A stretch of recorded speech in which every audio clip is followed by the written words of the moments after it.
टेकपंक्तिको weekly अपडेटमा तपाईलाई स्वागत छ। गएको हप्ता प्रविधि क्षेत्रमा के कस्ता नयाँ कुरा भए हेरौं। क्लासिक टेक र वर्ल्डिङ पछि नेपाल टेलिकमले पनि 1 जीबीपीएस को इन्टरनेट सेवा सुरु गरेको छ। यक्सी PON मा आधारित यो इन्टरनेट प्याकेजमा 10 जीबीपीएस सम्मको डाउनलोड र 2.5 जीबीपीएस सम्मको अपलोड स्पिड पाउन सकिने दाबी गरिएको छ। यसको मूल्य वार्षिक 1,10,000 तोकिएको छ भने यो सँगै टेलिकमले सब्स्क्राइबरलाई एनटीसी टु एनटीसी नेटवर्कमा अनलिमिटेड कलको सुविधा दिने पनि जनाइएको छ।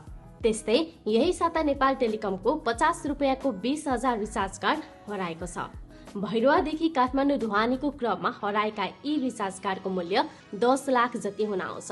तर रिचार्ज कार्ड एक्टिभेट नभएको हुँदा तिनीहरूबाट ब्यालेन्स टपअप पनि गर्न मिल्ने छैन। त्यस्तै टेलिकमले यो सिरियल नम्बर भित्र पर्ने रिचार्ज कार्ड कसैले भेटाएको खण्डमा बेचबिखन नगर्न अनुरोध गरेको छ। त्यस्तै अनरले नेपाली मार्केटमा अनर 90 र अनर 90 लाइट स्मार्टफोन लन्च गरेको छ।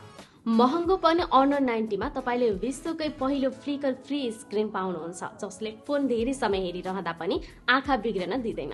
यो फोनको अरु विशेषताको कुरा गर्दा यहाँ Snapdragon 7 Gen 1 processor, 5000 mAh battery, 200 मेगापिक्सलको मेन क्यामेरा रहेको छ।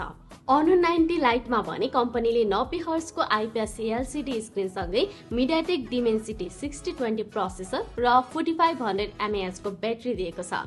अनर 90 लाइटको नेपाली बजार मूल्य 32,000 छ भने अनर 90 को मूल्य नेपालमा 59,000 बाट सुरु हुन्छ।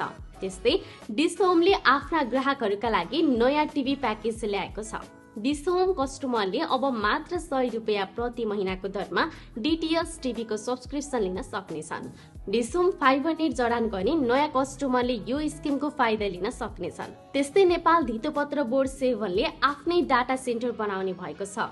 आर्थिक वर्ष 2080-81 को नीति तथा कार्यक्रम सार्वजनिक गर्दै बोर्डले डाटा सेन्टरको योजना अघि सारेको हो।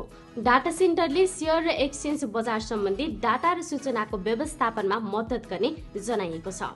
वीकली अपडेट र टेक सम्बन्धी यस्तै विविध जानकारीका लागि टेक पंक्तिलाई फलो गर्न नबिर्सिनुहोला।